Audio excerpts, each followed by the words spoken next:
discussing the issue of language, literacy, language, and mathematics and science education for a long time, and I think a lot of people have been. And what came out of the initial discussions that we had was that this is not, it's not a new area. That there's been discussion and research, and this goes back years and years and years.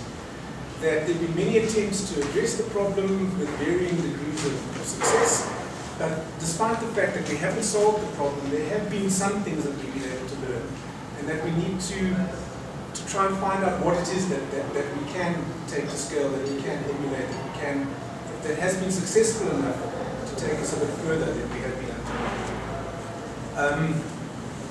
A big problem that we had with implementing the math, science, and technology strategy for content is this issue of language. And not just language, it's not just purely the text on paper, it's everything that goes along with language.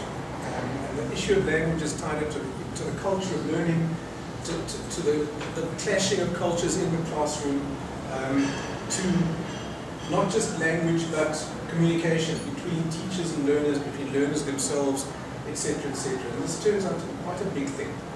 In looking at some of the research in places like Malaysia, New Zealand, South America, the US, the one thing that becomes clear is that there is no answer. Everyone has the same kind of problem, but no one has yet found the magic bullet.